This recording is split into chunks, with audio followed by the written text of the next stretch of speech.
What's up, YouTube? Cordell here. Today we're going to do just a quick little review about the Razors Colt. I've skated pretty much everything else in the Razors line. I loved my shifts. I loved and learned a lot of stuff on my SL, and I was able to get the shells from a friend and get some new sole plates thrown on them for pretty cheap. So I was like, why not? Let's skate them and do a video. For those of you that don't know, this is the more budget-friendly, lower end. I wouldn't say lower end, but it is the more budget-friendly and more cost-effective skate in the Razors line. You can get it brand new with ground control Featherlight 3 frames and stock ground control wheels that are not as good as the aftermarket wheels, but still pretty good. And then just generic plastic anti-rockers and a generic Razors liner. You can get all of that for about $180 at most shops. So if you're in Utah, hit up Beehive or find a good one online that you trust. But anyways, just wanted to talk about it a little bit. And surprisingly, for a budget skate or whatever, I thought it skated amazingly. But there's a couple things that I would recommend changing right out of the bat. I did skate it with a pretty beat up stock liner that came in it, and I don't know if it's because it was beat up and used by the time it got to me or if that liner just was not comfortable, but if I were you, I'd switch it right away. I spent most of my time skating it in either the Rain V3 liner or an Intuition liner. The Intuition liner was clearly the best because that if it fits in the skate right, that's the best liner in the world, just the way that it is. And the Featherlight 3 frames, I've already done a lot of reviews on the Featherlight 3 frames, which I'll leave in the description below, but great anti-rocker frames, great groove. It lines up really good with the backside groove on the boot. It was a super intuitive, easy combo to get used to. I was able to do boot down like Royales and Favres right away, and of course sole tricks are fine. And that sole plate is actually super fast with the dimples and stuff. For how cheap of a skate, I was really impressed with how fast it slid. The one thing I would change, and supposedly they already are doing this, is I think the two-piece, like the SL and the Colt having like a removable backside plate is just pointless and dumb. If your backside plate gets that beat up, the rest of your sole plate is probably beat up and you got to replace it anyway. So just for the SL and Shift, you just need like a two-piece sole plate to wrap around it the way that those sole frame boots are designed. And then for the Colt, just a traditional one-piece sole plate would be so much better in my opinion. And then you could maybe make the positive side a little wider, but it really didn't feel that narrow. But the negative side is tiny. I couldn't really get any negative tricks. So if you made at least the heel fin on the negative side a little bigger, and then just overall just a little bigger on everything on the positive side, and get rid of the two-piece design, I think that would make it aesthetically look a lot better. And I think that it would be it would skate a little better. But supposedly, rumor has it, and there have been a few sightings, that Razors has developed a one-piece sole plate. But rumor also has it that if you already have a Colt, you're not going to be able to buy the sole plate aftermarket. You're going to have to buy a whole new Colt, which is kind of annoying.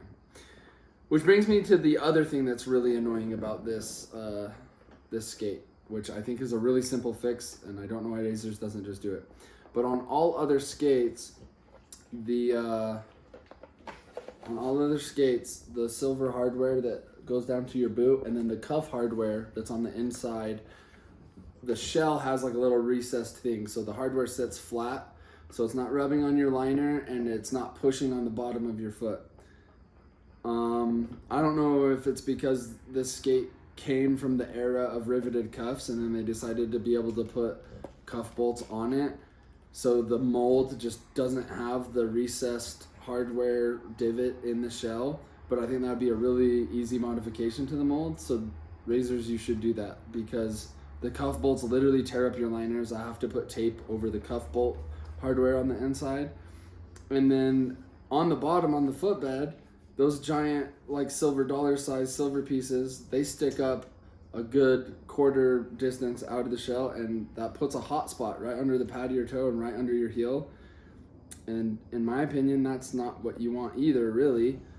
For your UFS hardware, it should be sitting flat in the boot, and then you put that little plastic sleeve, or you could put like a yoga mat under your liner, whatever. You can just cover it up with something soft and it lays flat, and then you put your liner in and it's awesome.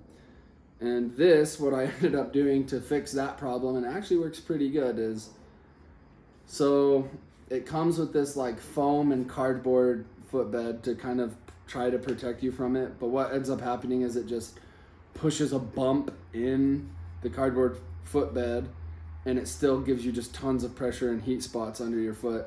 But I found out if you cut that out and then put just a thin layer of tape over the cardboard and then pop it in, it sets flat with the top of the cardboard because it's packed out. So what I would say is if you get this skate it for a while to pack the hardware into there so it will give you a mark where you know it will match up, and then just take a razor blade, cut that out, and then it will sit flat and you won't get any of those heat spots under your foot. And then I would put a little bit of tape, if I were gonna skate this all the time, I'll put a little bit of tape on top of it so it sits flat under your liner, and then you're basically good to go.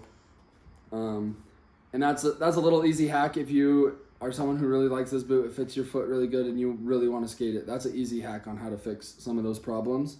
Some tape and some cutting, but again, a skate company that's been around as long as Razors has, that has as good of products as Razors has, I think needs to toe the line a little better, even if it is your budget-friendly boot. Like, even if you had to make the boot cost $10 more, that's worth it to just have it come out of the box ready to go. I think that that's really dumb. And also, the one thing I did notice is I have a V2 cuff that comes on the shifts and SLs. Oh, it doesn't come on the SLs, but I have a V2 cuff that comes on the shifts that is a little bit higher quality plastic that I put on. Felt really nice. The stock Colt cuffs work just fine, but I noticed that the quality of the plastic on the Colts is not as good as the Pro Model SLs or the shifts. So that's my only gripes really, is I think the hardware could sit more well in this, and I think the plastic on the boot could be a little higher quality. But yeah, those are kind of my thoughts on this skate. Let me know what you think. Did I nail it? Is there anything I missed? Does anybody know if the Shimas, which are a Pro Model Colt, does anybody know if those have the hardware issues and stuff fixed? I'd be really interested to know. Let me know in the comments. But that is my review and thoughts on the Razors Colt. Let me know what you think, and please like, share, and subscribe. We'll see you at the skate park.